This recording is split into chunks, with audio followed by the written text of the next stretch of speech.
Mga mangingisda sa Scarborough Shoal nakipagbuno sa China Coast Guard.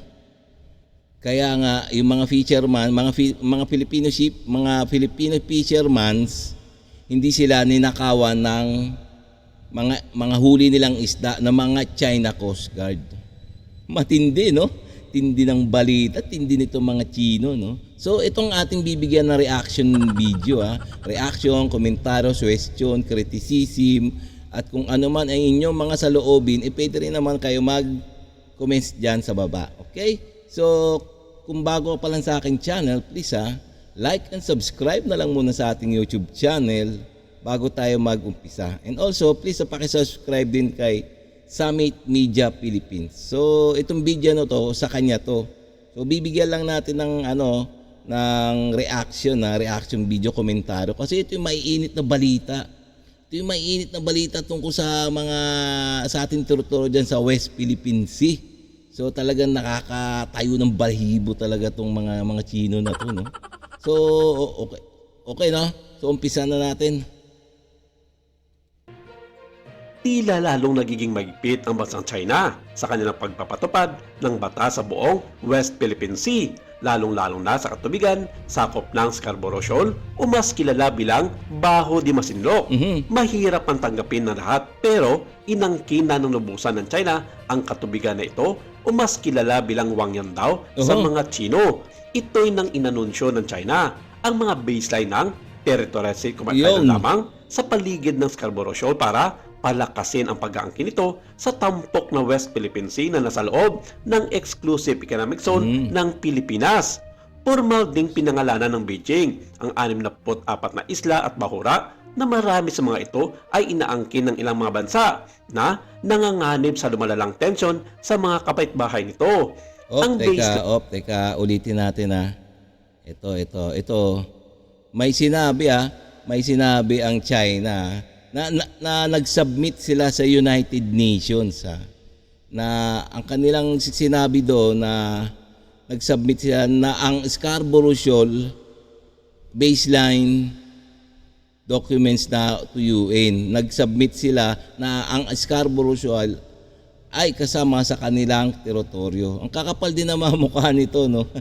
Ang kapal-kapal talaga ng mukha nito mga Chino, no? Samantalang yung kanilang yung kiniklaim diyan sa West Philippine Sea, wala naman sa international law. Nagpupumilit lang talaga sila. Nagpupumilit lang naman sila, no? Itong mga singkit na to, no, na kanila yung Scarborough Shoal. Samantalang napanalunan na ng di ba? Napanalunan na ng Pilipinas yan noong 2016 sa arbitral ruling na ang 200 nautical miles na sakop ng exclusive economics ng Pilipinas kasama nga yung Scarborough Shoal ay may karapatan ng Pilipinas. Ayun na hindi matanggap ng China. Tapos itong China kaya mo nag-submit ng ng proposal and documents na ang Scarborough Shoal ay kasama sa kanilang teritoryo. Tigas ng mukha, no? Ding pinangalanan ng Beijing ang 64 na isla at bahura na marami sa mga ito ay inaangkin ng ilang mga bansa na nanganganib sa lumalalang tensyon sa mga kapitbahay nito. Ang baseline sa ilalim ng UN Convention on the Law of the Sea o UNCLOS ay isang linya na tumatakbo sa baybayin ng isang bansa o isla kung saan ang lawak ng territorial sea at iba pang maritime zone tulad na lamang ng Exclusive Economic Zone at sinusukat ang pinahabang continental shelf. Sinabi ng isang tagapagsalita ng Chinese Foreign Ministry sa isang payag noong linggo na nilimitahan at tinayag ng gobyerno ang mga baseline ng territorial sea na katabi ng Wangyandao, alinsunod sa international na batas na tumutukoy sa shoal sa pangalan nitong Chinese. At dahil dito, may karapatan silang itaboy ang lahat ng mga banyagang pwersa at mangingisda na pumapalaot sa paligid ng Scarborough Shoal. At Kapal talaga na. Ang kapal-kapal talaga ng mukha nito mga Chino, no. Wala man lamang decision pang United Nations, no. So inuunahan kaagad nila, ang kakapal talaga nila. Sigurado 'yan, mababasura lang yung kanilang ang kanilang claim sa United Nations kasi tapos na eh. Tapos na yung ruling eh. Kumbaga nasa Pilipinas na yung yung claim napunta na sa Pilipinas doon sa arbitral ruling. Talaga ito lang talagang ang kukulit nito mga Chino na talagang gusto nila angkinin talaga yon. Gagawin nila ang mga hakbang sa pagtataboy sa mga ito at gagamit ng pwersa kung kinakailangan. At kung matatandaan, muling nakaranas sa pangaharas ang mga mangingisdang Pilipino sa West Philippine Sea, partikular na naiulat ang insidente sa Rizal Reef nito lamang nakaraang linggo, kung saan nakuhanan pa ng video at litrato ang pangaharas ng helikopter ng People's Liberation Army Navy sa ilang fishing vessel ng mga Pinoy. Bilang tugon sa insidente, agarang ipinag-utos ng Philippine Coast Guard Commandant Admiral Ronihel Gaban ang deployment ng dalawa nilang barko para masiguro ang kaligtasan at karapatan ng mga mangingisda na maraming manghuli ng mga isda sa Rizal Reef. Pero ayon sa mga ito, ilang araw nilang hindi nasisilayan ang presensya ng mga barko ng PCG o BFAR sa mga nasabing karagatan, kung kaya nagiging malakas ang loob ng mga Chino para harasin sila sa ibang paraan. O tingnan nyo naman Kaya pala naharas ang ating mangingisda dyan sa Rizal Reef. Tapos naharas sila, binuli-buli, may mga helicopter na dumikit sa kanila. Lakas ng hangin nun, halos lulubog yung bangka nila. No? Sabi nila ng mga mangingisda, kasi nga wala nga talagang presensya ng Philippine Coast Guard yun. Kaya siguro naglalakas loob yung mga China Coast Guard na bugawin sila, paalisin sila. So napakasakit talaga yun. Panibagong insidente sa pangaharas muli ng China Coast Guard sa mga mangingisdang Pilipino sa Scarborough Shoal, tila naging tahimik ang pamunuan ng Sandahan Lakas ng Pilipinas dito, kung saan nagkaroon ng komosyon sa pagitan ng dalawang panig. Tinangkang akatin ng mga tropa ng China Coast Guard at tatlong malalaking sasakyan pandagat ng mga mangingisdang Pilipino. Pero hindi ito nagtagumpay dahil sinalubong sila ng mga mangingisda na may bitbit ng mga itak at mahabang bakal. Nagkaroon ng komosyon at pagkipagtalo sa dalawang panig dahil sa pagpipiglas ng mga mangingisdang Pilipino na nakawan o arestuhan sila ng mga ito. Tingnan nyo naman nakakatawang nakakabwisit talaga, no? Tingnan naman, mas matatapang pa ang mga Filipino fisherman. Tingnan nyo naman tinangka silang akyatin na mga China Coast Guard, pero lumaban sila. May dala-dala sila mga itak, mga pamalo. So siyempre hindi umubra ng mga China, mas matapang pa talaga. Mas matapang sa Philippine Coast Guard, no? Matindi talaga tong mga itong mga Filipino fisherman. Tino mo naman. Perma naman ng China ang tungkol sa insidenteng ito at ayon sa kanila, walang karapatan ang mga mangingisdang Pilipino na hadlangan ang kanilang ginagawang pang-inspection sa mga banyagang sasakyan pandagat at bibigyan nila ng mga palugit ang mga ito para lisanin ang nasabing lugar. Wala pa naging tugon dito ang ilan sa mga ahensya ng gobyerno. Teka, tingnan nyo naman sabi ng China, dun sa mga sa susunod na mangyari ito, sabi ng China, kasi yung mga Filipino fisherman, itong mga China Coast Guard, gusto nilang akyatin yung barko ng mga Pilipino, pero hindi nga nila napasok yung barko ng mga Pilipino kasi nga lumaban. Lumaban ng mga Filipino fisherman kasi nga may dala silang mga itak, bolo, mga bakal, tubong bakal. Kaya nga hindi umubra talaga, hindi umubra. Kaya nga sabi ng ng mga China, ito gobyerno ng China, ito ayan the next time Filipino fishermen are arrested, China will not hesitate to shoot them according to the law. Uy, matindi to, no?